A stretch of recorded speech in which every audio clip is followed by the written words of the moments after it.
الحمد للہ وحدہ الصلاة والسلام علی من لا نبی بعدہ اما بعد فاعوذ باللہ من الشیطان الرجیم بسم اللہ الرحمن الرحیم قال اللہ تبارک و تعالی فی قرآن الکریم لقد کان لکم فی رسول اللہ اسوۃ حسنہ سبحان اللہ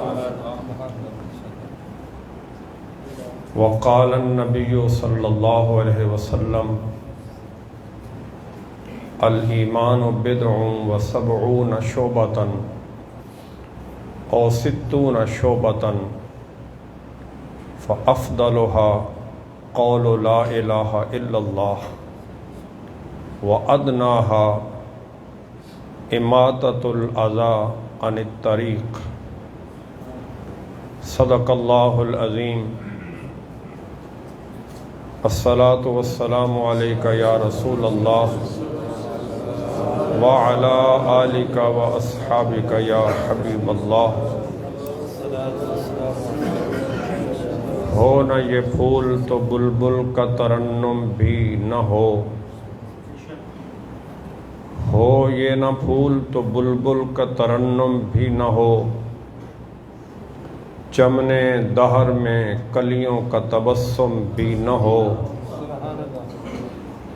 نہ یہ ساقی ہو تو پھر میں بھی نہ ہو خم بھی نہ ہو تم بھی نہ ہو بزم افلاک کا استادہ اسی نام سے ہے نبض تپش ہستی آمادہ اسی نام سے ہے تو شاہ خوباں تو جانے جانا ہے چہرہ ام الکتاب تیرا تو شاہ خوباں تو جانے جانا ہے چہرہ ام الکتاب تیرا نہ بن سکی ہے نہ بن سکے گی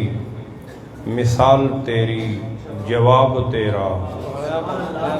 تو سب سے اول تو سب سے آخر تو سب سے اول تو سب سے آخر ملا ہے حسن دوام تجھ کو ہے عمر لاکھوں برس کی تیری مگر تازہ اب بھی ہے شباب تیرا خدا کی غیرت نے ڈال رکھے ہیں تجھ پہ 70,000 پردے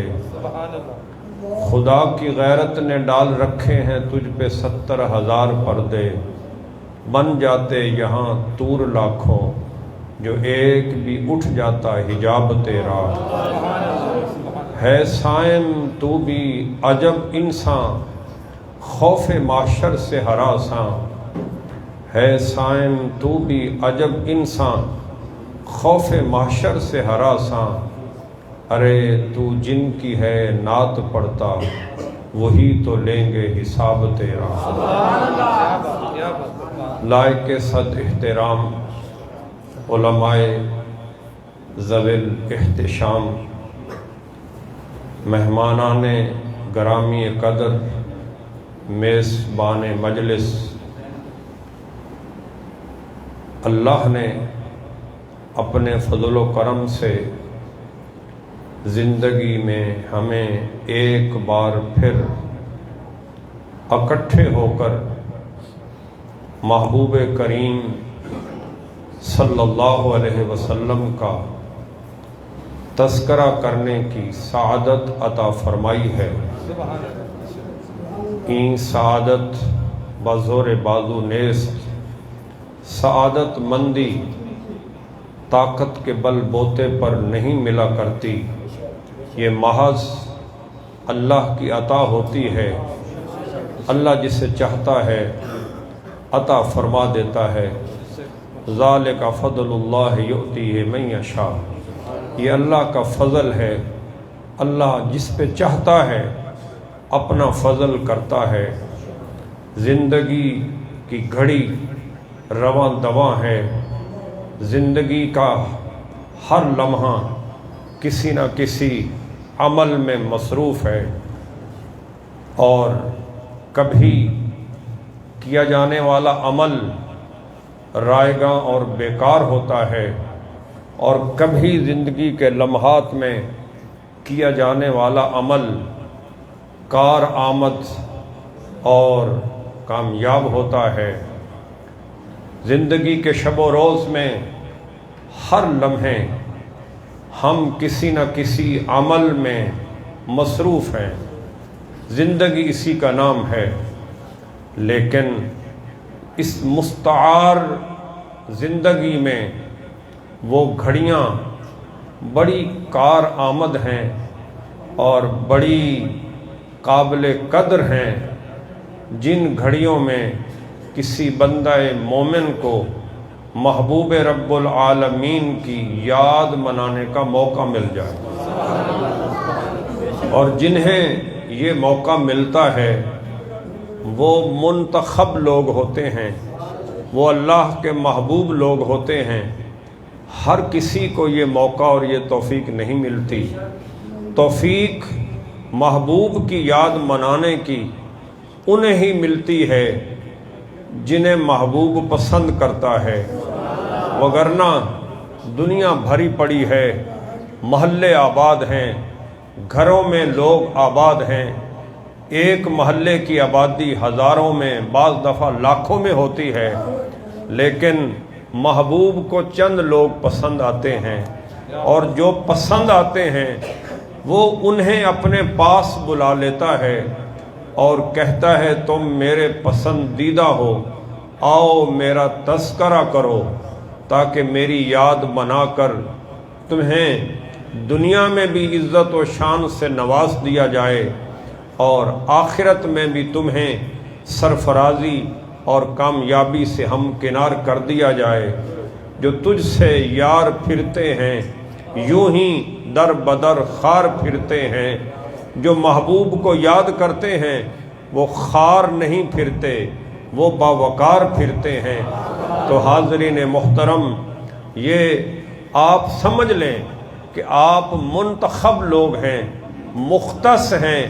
پسندیدہ ہیں، کہ آپ محبوب کی یاد منانے کے لیے جمع ہیں۔ آج یوں تو میرے محبوب صلی اللہ علیہ وسلم کی زندگی کا ہر لمحہ، ہر گوشہ ہمارے لیے ایک ماڈل رول کی حیثیت رکھتا ہے، ایک نمونہ ہے۔ یہ واحد محبوب ہیں، یہ واحد محبوب کائنات ہیں، جن کے سونے کو بھی اللہ نے ہمارے لیے نمونہ بنا دیا ہے، جن کے جاگنے کو بھی اللہ نے ہمارے لیے ماڈل رول قرار دے دیا ہے، جن کے چلنا بھی ہمارے لیے مثال ہے، جن کا بیٹھنا بھی ہمارے لیے کامل نمونہ ہے، اور جن کا تجارت کرنا بھی، لین دین کرنا بھی، عبادت کرنا بھی، نماز پڑھنا بھی، یعنی رسول اللہ صلی اللہ علیہ وسلم کی زندگی کے ہر لمحے کو اللہ نے ہمارے لیے ماڈل رول کے طور پر بھیجا، اور بھیج کر فرمایا کہ لَقَدْ كَانَ لَكُمْ فِي رَسُولِ اللَّهِ أُسْوَةٌ حَسَنَةٌ۔ اے انسان، اگر تو انسان بن کر زندہ رہنا چاہتا ہے، تم چاہتے ہو کہ تمہاری چال میں، تمہاری ڈھال میں، تمہارے سونے میں، تمہارے جاگنے میں، تمہارے اٹھنے میں، تمہارے بیٹھنے میں، تمہارے لین دین میں، تمہاری تجارت میں، تمہارے دوستوں سے محبت میں، تمہارے رشتہ داروں سے تعلق میں، ہر لمحے میں تمہاری زندگیوں سے انسانیت جھلکے، حیوانیت ختم ہو جائے، تم جانور سے ایک انسان کی شکل بن جاؤ، تو پھر یہ میں نے محبوب بھیج دیا ہے۔ اس محبوب کو اپنی زندگی کے ہر عمل میں نمونہ بناتے جاؤ، تم انسانیت کی معراج پاتے جاؤ گے۔ یہی وجہ ہے رسول رحمت صلی اللہ علیہ وسلم نے فرمایا انما بعثت معلما، لوگو میں تو تمہیں سکھانے والا بنا کر بھیجا گیا ہوں، لہذا جو سیکھنا چاہتا ہے سیکھنا چاہتا ہے وہ محبوب کے عمل کو اپناتا جائے. بس جوں جوں محبوب کے عمل کو اپناتا جائے گا، محبوب کی سنتوں کو اختیار کرتا جائے گا، وہ انسان بنتا جائے گا. جوں جوں جو محبوب کے زیادہ قریب ہوتا چلا جاتا ہے وہ انسانیت میں کامل ہوتا چلا جاتا ہے. اور جب کسی شخص کی زندگی میں ایسا لمحہ آ جائے، ایسا مقام پیدا ہو جائے، ایسا ماحول پیدا ہو جائے کہ اس سے کبھی حضور کی کوئی ایک سنت بھی ضائع نہ ہونے پائے، تو اس شخص کو پھر انسانیت کی معراج نصیب ہو جاتی ہے.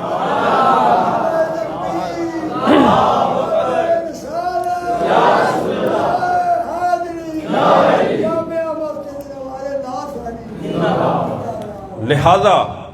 انسانیت کی معراج تو حضور صلی اللہ علیہ وسلم کے اسوہ حسنہ کو اپنا لینے میں ہے. انسان بننے کے لیے لازم ہے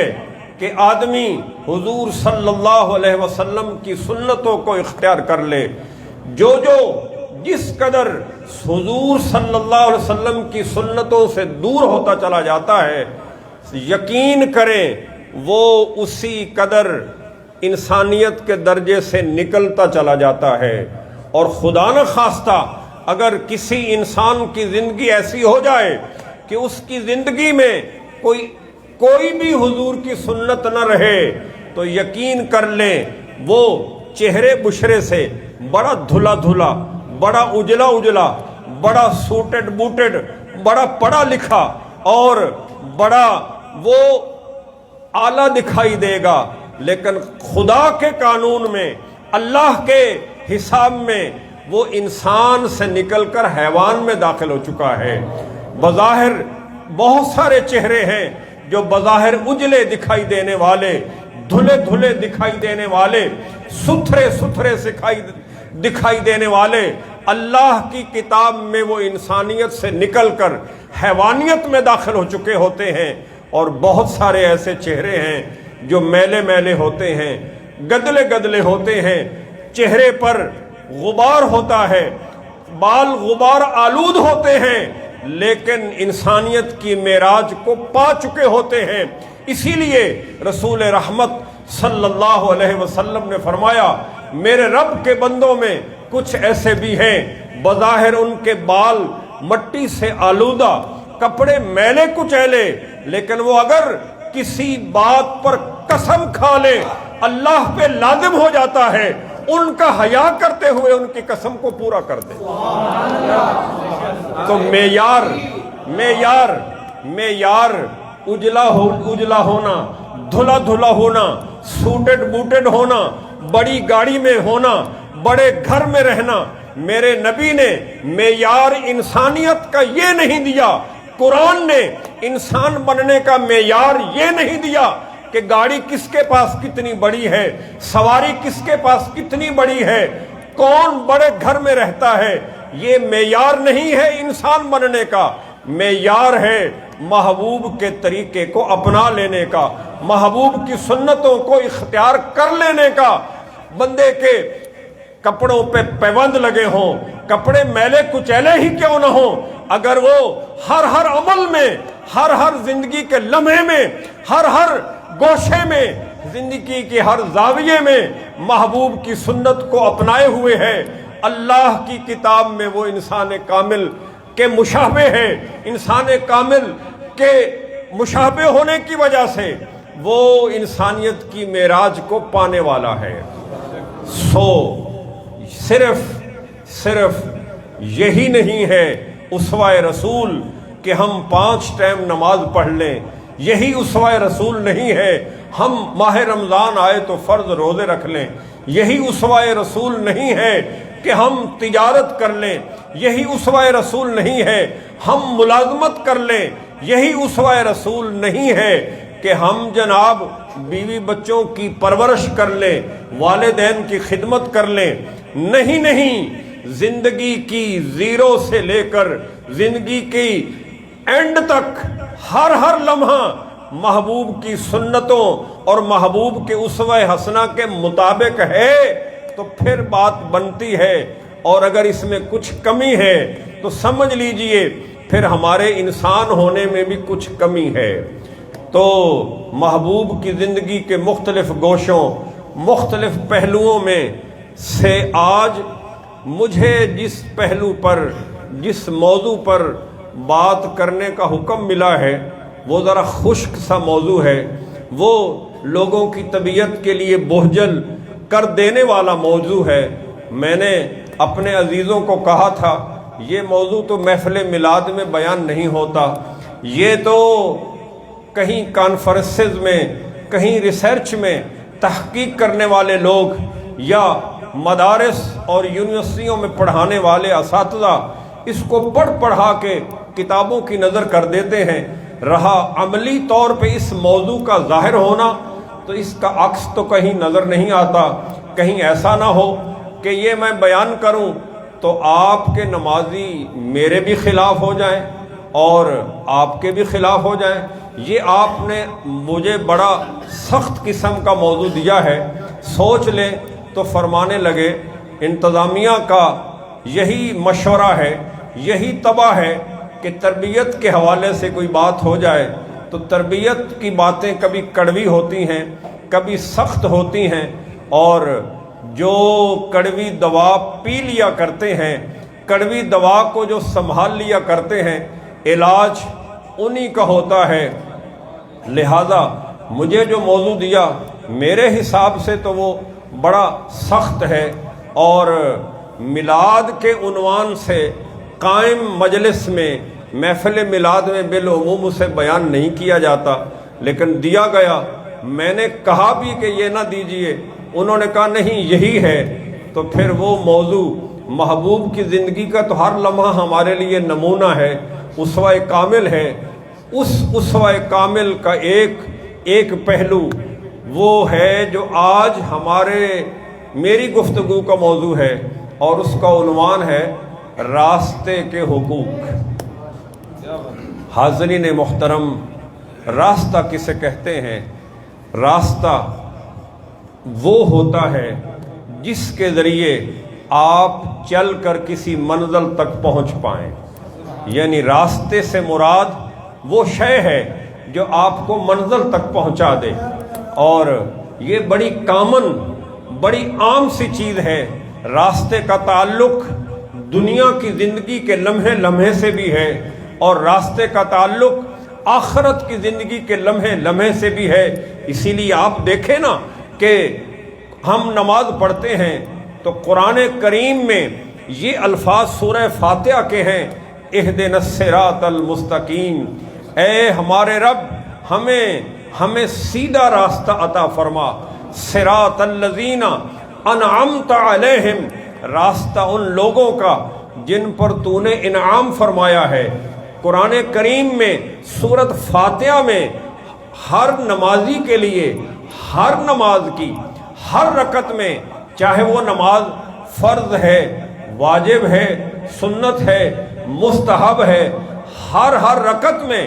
سورۃ فاتحہ کا پڑھنا لازمی ہے، واجب ہے، اس کے بغیر نماز نہیں ہوتی۔ اور ہر رکعت کی ہر نماز میں اہدنا الصراط المستقیم، صراط الذین انعمت علیہم کہنا بھی لازمی ہے۔ یعنی راستے کی اہمیت تو یہ ہے وہ راستہ دنیا کی منزل تک پہنچانے والا ہو، وہ راستہ آخرت کی منزلوں میں کامیابی دلانے والا ہو۔ راستے کی اس قدر اہمیت ہے، اللہ نے اس راستے کو سیدھا رہنے کی دعا کے طور پر سورہ فاتحہ میں شامل کر کے کہہ دیا، اے بندے تو خطاکار ہے، سیاکار ہے، تیرے قدموں کا ڈگمگانا تیری جبلت ہے، تیری فطرت ہے، اگر تو خود سے راستے پہ چل کر منزل کا متلاشی ہوگا تو مار کھا جائے گا۔ بندے تو اپنی جبلت کے اعتبار سے کمزور، ضعیف، ناتواں ہے، لہذا بندے اگر منزل کی کامیابی چاہتا ہے تو پھر ہر نماز کی ہر رکعت میں سیدھے راستے پر چلنے کی دعا مانگا کر۔ جب تو دعا مانگتا رہے گا تو میں رب تجھے منزل مقصود تک پہنچانے کے لیے ایک سیدھا راستہ عطا کر دوں گا۔ اور ساتھ بتا بھی دیا کہ بندے اگر تو چاہتا ہے کہ تو جانچ سکے، تو پرکھ سکے، تو جان سکے کہ سیدھے راستے پر چلتے کون ہیں، تو پھر یہ بھی کہہ دیا کر صراط الذین انعمت علیہم، اے اللہ ہمیں وہ راستہ دے جس راستے پر تیرے انعام یافتہ بندے چلے ہیں۔ مطلب یہ ہوا راستہ کوئی معمولی شے نہیں ہے، راستہ تو انسان کی زندگی میں ریڑھ کی ہڈی کی حیثیت رکھتا ہے۔ راستے کے بغیر آپ کہیں بھی نہیں پہنچ سکتے۔ فرض کریں آپ نے کہیں گھر بنا رکھا ہے، راستے میں پانی ہی پانی ہو، آپ کو اس پانی سے گزر کے راستہ ختم کر دے پانی، یا کوئی ناگہانی آفت آئے اور راستہ خراب کر دے، تو آپ تصور کر سکتے ہیں کہ منزل یعنی گھر تک پہنچنے کے لیے آپ بغیر راستے کے پہنچ ہی نہیں سکتے۔ لہذا راستے کی بڑی اہمیت ہے، اور اس اہمیت کو محبوب رب العالمین نے بڑے خوبصورت،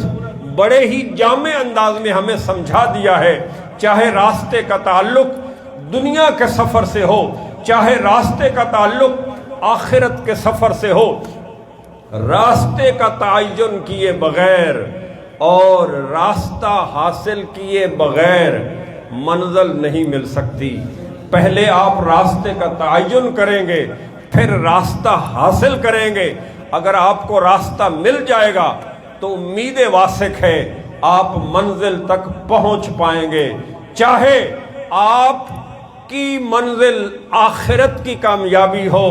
چاہے آپ کی منزل اپنے محلے کے اپنے گھر تک پہنچنا ہو، چاہے آپ کی منزل ایک شہر سے دوسرے شہر تک جانا ہو، چاہے آپ کی منزل اپنے گھر سے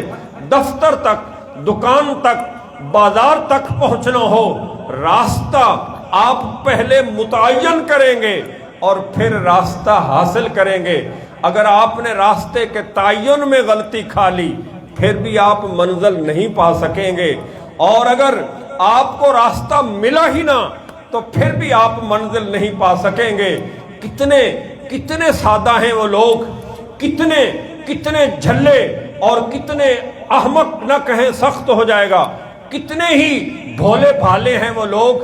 جو راستے کا ذکر ہی نہیں کرتے، جن کی تعلیمات میں راستے کا کوئی ذکر ہی نہیں، ڈائریکٹ منزل کی بات کرتے ہیں اور کہتے ہیں کہ قرآن سامنے ہے، حدیث سامنے ہے، لہذا قرآن کو پڑھو، حدیث کو پڑھو، تمہیں منزل مل جائے گی۔ یارو اگر ایسا ہوتا تو اللہ اپنے محبوب کو ہمارے لیے راستہ بنا کر نہ بھیجتا۔ لہذا اور قرآن میں یہ نہ کہتا صراط الذین انعمت علیہم، راستہ ان لوگوں کا جن پر تیرا انعام ہے، یہ فرما کر واضح فرما دیا کہ راستے کا تعین کرتے وقت عقل کو سلامت رکھنا ہے، راستے کا انتخاب سوچ سمجھ کے کرنا ہے، اور راستہ ان لوگوں کی مدد سے منتخب کرنا ہے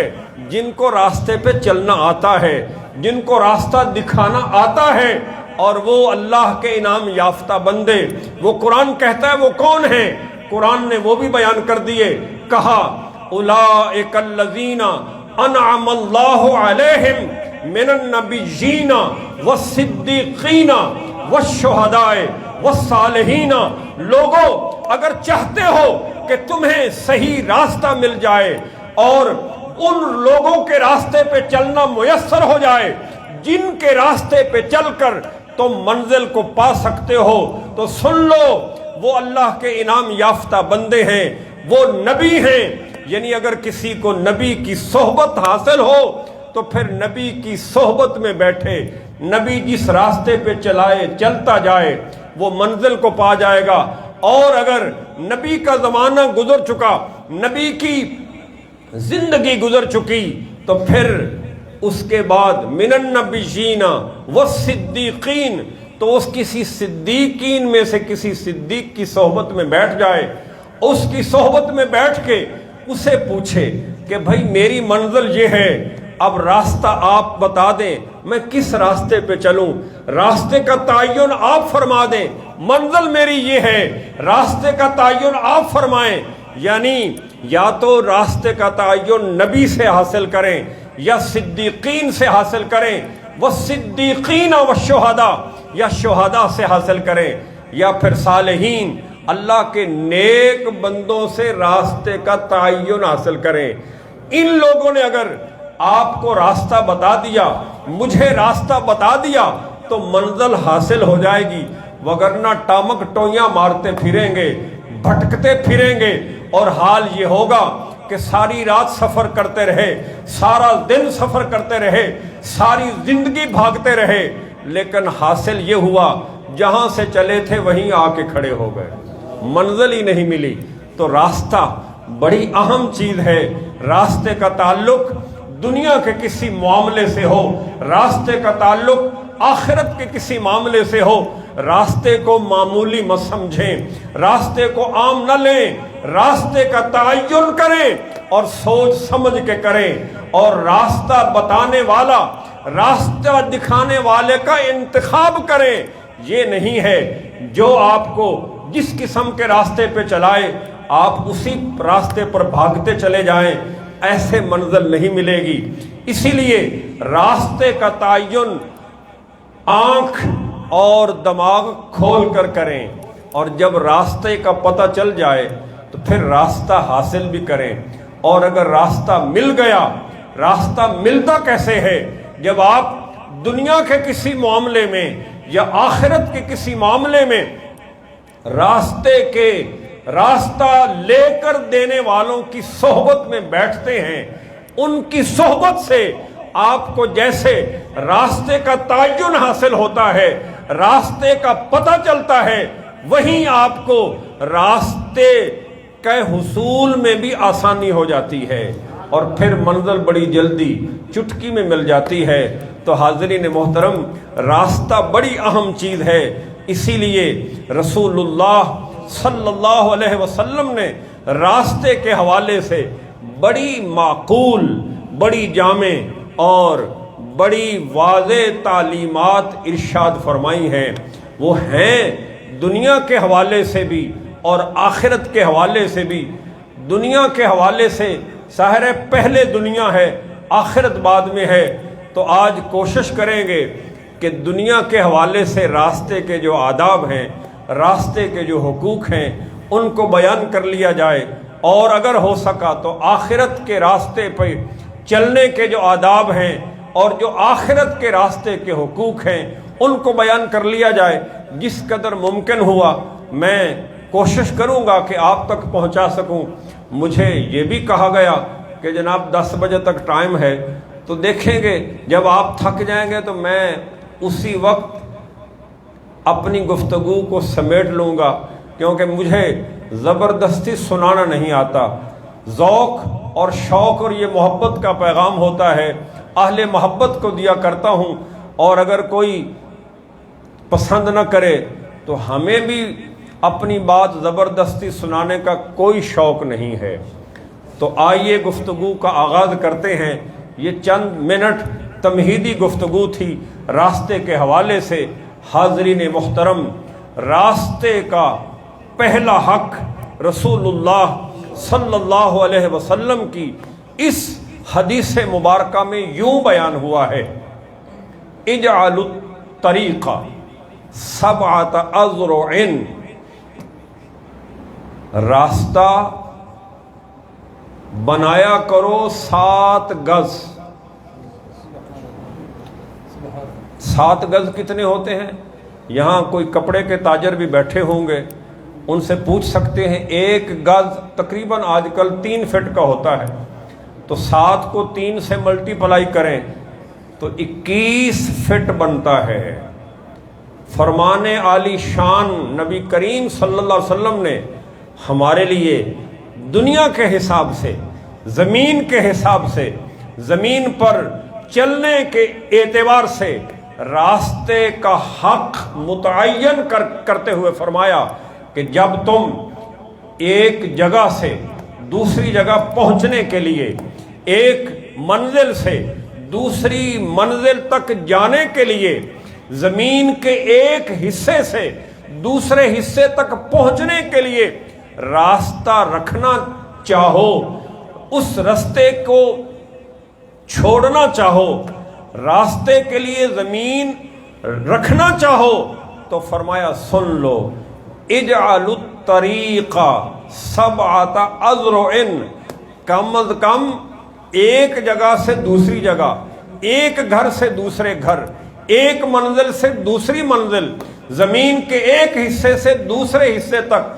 پہنچنے کے لیے کم از کم 21 فٹ راستہ رکھا کرو۔ اس کا مطلب یہ ہوا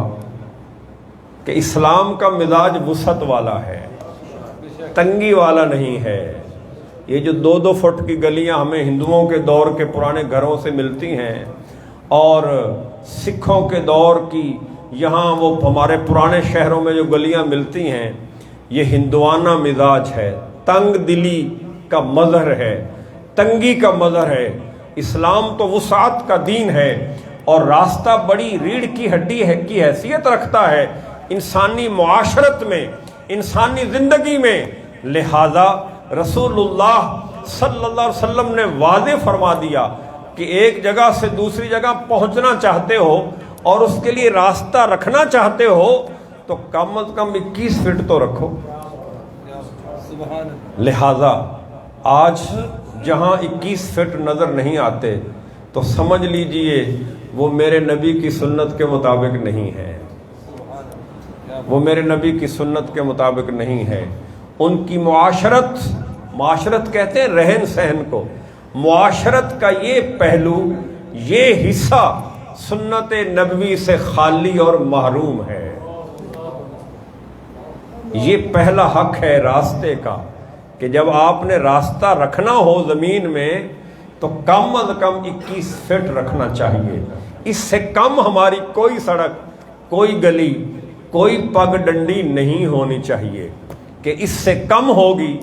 تو گزرنے والوں کو مشکل ہوگی، اور ہمیں مشکل ہوتی ہے۔ ہم روزانہ مشکلوں کو جھیلتے ہیں کیونکہ یہ مشکلیں ہم نے خود ہی پیدا کی ہیں۔ راستے کو راستے کا حق جو نہیں دیا، جب راستے کو راستے کا حق ہی نہیں دیا تو پھر جو سفر آدھے گھنٹے میں ہونا تھا راستے کو راستے کا حق نہ دینے کی وجہ سے وہ ہم 2 گھنٹوں میں کر رہے ہوتے۔ اور قیمتی وقت، زندگی کے قیمتی لمحات محض ہم سڑک کے حصے میں ڈال دیتے ہیں اور زندگی کے قیمتی لمحات کو راستے ایک منزل سے دوسری منزل تک پہنچنے کے لیے ہی ضائع کر دیتے ہیں۔ تو یہ پہلا حق ہے۔ اور راستے کا دوسرا حق رسول اللہ صلی اللہ علیہ وسلم نے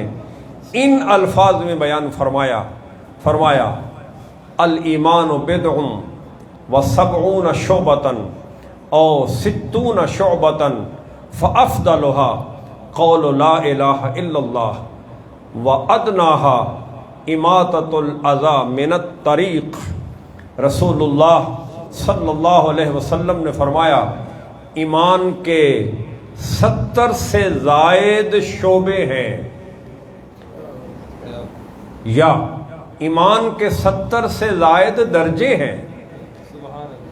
فَأَفْضَلُهَا قَوْلُ لَا إِلَٰهَ إِلَّا اللَّهِ، ایمان کے 70 سے زائد شعبوں اور درجوں میں سب سے افضل درجہ یا سب سے پہلا درجہ وہ لا الہ الا اللہ محمد الرسول اللہ کہنا ہے۔ نعرہ تکبیر، نعرہ رسالت، نعرہ رسالت، خدمت مصطفیٰ، مقامات مصطفیٰ، نعرہ تحقیق، نعرہ حیدری، جشن میلاد مصطفیٰ، علماء حق اہل سنت۔ اور وَأَدْنَاهَا اماطۃ الاذى عن الطریق، اور ایمان کے 70 سے زائد درجوں میں اور ایمان کے 70 سے زائد شعبوں میں سب سے کم درجہ یا میرے ہاں تو ترجمہ یہ ہے سب سے آخری درجہ وہ ہے راستے سے تکلیف پہنچانے والی چیز کو ہٹا دینا۔ حاضرین محترم، مدارج حضور صلی اللہ علیہ وسلم نے ایمان کو درجوں میں تقسیم فرما دیا، اور پہلا درجہ لا الہ الا اللہ قرار دیا، اور ادنا درجہ راستے سے تکلیف پہنچانے والی چیز کو ہٹا دینا قرار دیا۔ مطلب علماء نے کہا، حضرت شیخ عبدالحق محدث دہلوی کہتے ہیں یہ تکمیل ایمان کے مدارج ہیں، یعنی لا الہ الا اللہ محمد رسول اللہ کہنے سے بندہ مومن تو ہو گیا لیکن ایمان کامل نہیں ہوا۔ ایمان مکمل ہونے کے لیے، تکمیل ایمان کے لیے آپ صلی اللہ علیہ وسلم نے 70 سے زائد باتوں کو اختیار کرنے کا حکم دیا ہے۔ یعنی ایمان مکمل ہونے کے لیے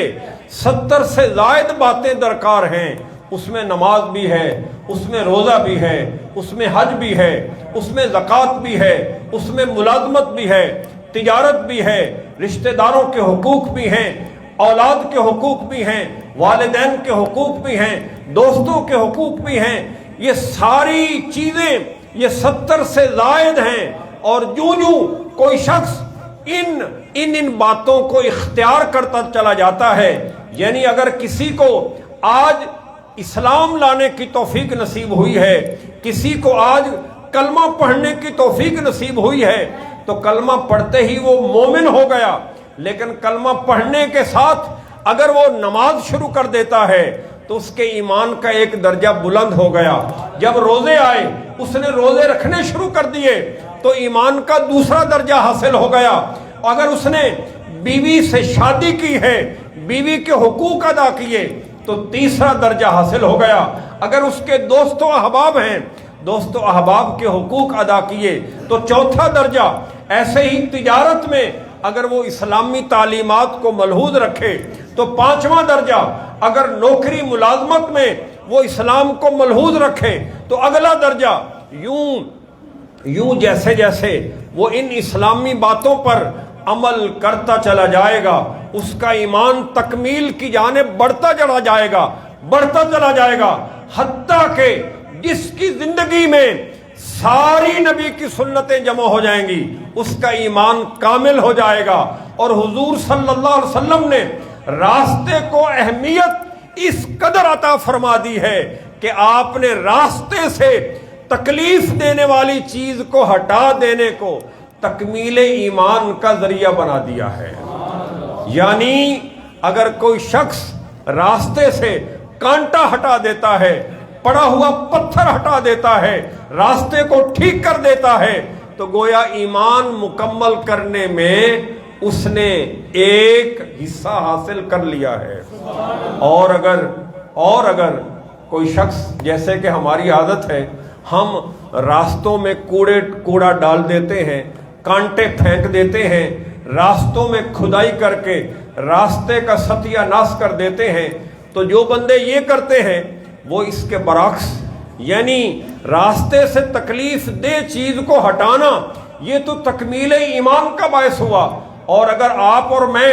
راستے کو خراب کریں گے، راستے میں کانٹے بچھائیں گے، راستے میں لوگوں کو گزرنے میں تکلیف پہنچانے والی چیز رکھ دیں گے، تو گویا ہم تکمیل ایمان کی جانب نہیں بڑھ رہے، ایمان کمزور کرنے کی جانب بڑھ رہے ہیں۔ لہذا یہ اب ہم نے فیصلہ کرنا ہے، ہمیں ایمان میں تکمیل درکار ہے یا ایمان میں تنقیص درکار ہے۔ ایمان کی کمزوری یہ ہے، ایمان کمزور ہوتا چلا جاتا ہے اگر ہم راستے میں تکلیف پہنچانے والی چیزوں کو پھینکتے چلے جاتے ہیں، اور ایمان کامل ہوتا چلا جاتا ہے اگر ہم راستہ صاف رکھتے ہیں اور راستے سے تکلیف پہنچانے والی چیز کو ہٹاتے ہیں۔ نبی کریم صلی اللہ علیہ وسلم نے راستے سے تکلیف دینے والی چیز کو صرف تکمیل ایمان کا ذریعہ ہی نہیں بیان فرمایا، بلکہ ایک اور بشارت بھی عطا فرمائی ہے، اور وہ یہ ہے بینما رجل یمشی بطریق وجد غصن شوک علی الطریق فأخر له فشکر اللہ له فغفر له۔ رسول رحمت صلی اللہ علیہ وسلم نے فرمایا ایک آدمی بینما رجل یمشی بطریق، ایک آدمی راستے میں چل رہا ہے، راستے میں چلتے ہوئے وجد غصن شوک علی الطریق، وہ راستے میں سفر کر رہا ہے اور راستے میں چلتے ہوئے اسے کوئی راستے میں پڑا ہوا پتھر یا کانٹا دکھائی دیتا ہے، اور وہ بندہ اس راستے میں پڑے ہوئے کانٹے کو اس نیت سے ہٹا دیتا ہے کہ گزرنے والے کے پاؤں میں نہ کہیں چبھ جائے، کسی کے لیے تکلیف کا باعث نہ بن جائے، اس نیت سے کہ اس کانٹے سے کسی کو تکلیف پہنچ سکتی ہے، اس پتھر سے کسی کو ٹھڈا لگ سکتا ہے، وہ اس پتھر کو یا اس کانٹے کو ہٹا دیتا ہے، فأخر لہ، اسے راستے سے سائڈ پہ کر دیتا ہے، فشکر اللہ لہ، اس کے اس عمل پر اللہ اتنا خوش ہوتا ہے، اتنا خوش ہوتا ہے، اتنا خوش ہوتا ہے، محبوب کریم نے فرمایا فغفر لہ، اس کی بخشش کر دی جاتی ہے۔ میرے محبوب نے یہاں تک کا انعام دے کر بس نہیں فرمائی، پہلے کہا راستے سے تکلیف دہ چیز کو ہٹانا یہ تکمیل ایمان کا باعث ہے، پھر فرمایا یہ صرف تکمیل ایمان کا نہیں بلکہ یہ تو مغفرت کا، بخشش کا باعث ہے۔ آگے سنیے، آگے سنیے، حضور فرما رہے ہیں لقد رأیت رجلا تتقلب فی الجنت فی شجرۃ قطعها من ظہر طریق کانت تؤذی الناس۔ رسول اللہ صلی اللہ علیہ وسلم فرماتے ہیں میں نے دیکھا ایک بندہ جنت میں چہل قدمی کر رہا ہے، ٹہل رہا ہے، سیر جیسے کرتے ہیں، کوئی باغ میں جیسے چل پھر رہا ہوتا ہے اور واک کر رہا ہوتا ہے، فرمایا لقد رأیت رجلا تتقلب فی الجنت، میں نے دیکھا ایک بندہ باغ میں، جناب جنت کے باغات میں سیر کر رہا ہے، چہل قدمی کر رہا ہے۔ میں نے غور کیا کہ یہ چہل قدمی کس وجہ سے ہو رہی ہے، یہ جنت میں کیسے پہنچ گیا؟ تو میرے رب نے بتایا قطعها من ظہر الطریق، اس بندے کے جنت میں چہل قدمی کرنے کی وجہ یہ ہے، یہ بندہ ایک جگہ سے گزر رہا تھا، اس نے دیکھا راستے میں ایک درخت ہے جس کے کانٹے جھکے ہوئے ہیں، جس کی ٹہنیاں نیچے لٹکی ہوئی ہیں اور گزرنے والوں کو لگتی ہیں، گزرنے والوں کو تکلیف پہنچاتی ہیں۔ یہ بندہ آگے بڑھا، اس نے اس درخت کے اضافی اور غیر ضروری شاخوں کو، غیر ضروری کانٹوں کو کاٹ دیا۔ جب اس نے یہ کاٹا فَأَدْخَلُ اللَّهُ الْجَنَّةَ، اس بندے کو اللہ نے جنت میں داخل فرما دیا۔ اب یہ جنت میں داخل ہو کر، کانٹے ہٹا کر یہ جنت میں داخل ہو کر آج جنت میں چہل قدمی کر رہا ہے۔ یعنی راستے سے تکلیف دہ چیز کو ہٹانا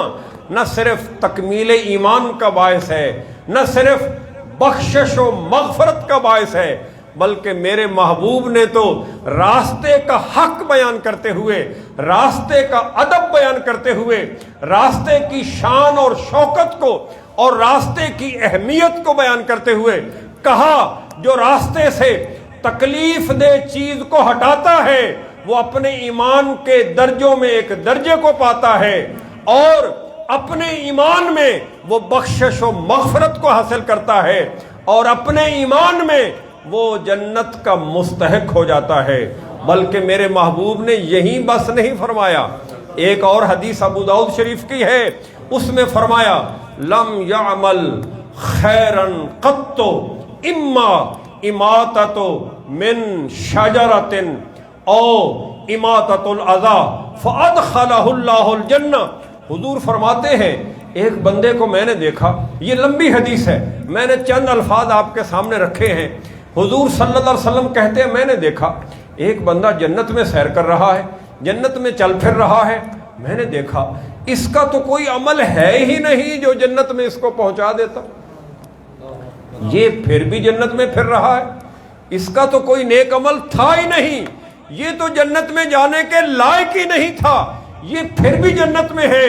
لم یعمل خیرا قط، حضور فرما رہے ہیں میں جانتا تھا کہ اس نے تو کبھی کوئی نیکی کی ہی نہیں تھی، پھر کیسے جنت؟ اللہ سے عرض کیا یا اللہ یہ کیسے جنت میں پھر رہا ہے؟ اللہ تبارک و تعالیٰ نے فرمایا محبوب یہ بندہ ایک دن ایک جگہ سے گزر رہا تھا، راستے میں ایک درخت تھا جس کی وجہ سے لوگ مشکل کا شکار تھے، لوگوں کو پریشانی ہوتی تھی، یہ آگے بڑھا، اس نے اس درخت کو کاٹ دیا، کاٹ کے القاہا اٹھا کے سائیڈ پہ کر دیا، لوگوں کے لیے راستہ کھول دیا، اس نے دنیا میں لوگوں کے لیے راستہ کھولا ہے، اللہ نے آخرت میں اس کے لیے جنت کا راستہ کھول دیا ہے۔ لہذا یہ جناب اس نیکی کی وجہ سے جنت میں سیر کر رہا ہے، یہ راستے کا حق ہے جسے ہم بجا نہیں لا رہے۔ لہذا اگر ہم راستے کا حق ادا نہیں کر رہے تو ہم راستے کا حق ادا کرنے کی صورت میں ہم جنت کی طرف رواں دواں ہیں، اور راستے کا حق پامال کرنے کی صورت میں ہم دوسری طرف، میں جہنم تو نہیں کہتا، جہنم کی طرف رواں دواں ہیں، لیکن ہم ہیں ادھر ہی رواں دواں، کیونکہ ہمارے ہاں تو راستے کو پامال کر دینا، راستے کو خراب کر دینا، راستے کو برباد کر دینا اور راستہ روک لینا، یہ تو ہم اپنا ذاتی حق سمجھتے ہیں، اور اس حق کی وجہ سے ہم جنت کے راستے سے ہٹ کر کسی دوسرے راستے کی طرف سفر کر رہے ہیں۔ تو راستے کا پہلا حق کیا تھا؟ کم از کم 21 فٹ، یہ بخاری شریف کی حدیث ہے، یعنی کتب احادیث میں جس کتاب کو ہم سب سے زیادہ مستند سمجھتے ہیں یہ اس کے الفاظ ہیں۔ اور دوسرا حق کیا تھا؟ راستے سے تکلیف دہ چیز کو ہٹا دینا۔ لہذا یہ جو راستے میں ہم رکاوٹیں کھڑی کر دیتے ہیں، کبھی سپیڈ بریکر لگا کر، گلی گلی میں لوگوں کا رواج ہے سپیڈ بریکر لگا دیں گے، گزرنے والے، میرے ایک عزیز سپیڈ بریکر سے گرے، کتنے دن بیچارے وہ کمر کی ہڈی کو لے کے بیٹھے رہے، اور یہ بازو بھی ان کا صرف سپیڈ بریکر سے گرنے کی وجہ سے فریکچر ہو گیا۔ تو وہ اتنی بد دعائیں دیتے تھے وہاں کے لوگوں کو کہ یار ان لوگوں نے سپیڈ بریکر بھی بنایا، اور وہ بنایا بھی بے ڈھنگا قسم کا کہ بندہ بریک لگائے تو لازمی گرے۔ تو یہ ہم فیصلہ کر سکتے ہیں کہ ہمارا معاشرہ کس قدر راستے کو حقوق دے رہا ہے اور کس قدر راستے کے حقوق چھین کر جنت کے راستے سے ہٹ کر جہنم کے راستے کی طرف رواں دواں ہے۔ یہ فیصلہ ہم ان احادیث صحیحہ کی روشنی میں کر سکتے ہیں۔ تو یہ 2 حق ہوئے۔ تیسرا حق حضور صلی اللہ علیہ وسلم نے ان الفاظ میں بیان فرمایا ہے، فرمایا او کما قال صلی اللہ علیہ وسلم ایاکم والجلوس علی الطرقات قالوا فما لنا بد انما ہی مجالس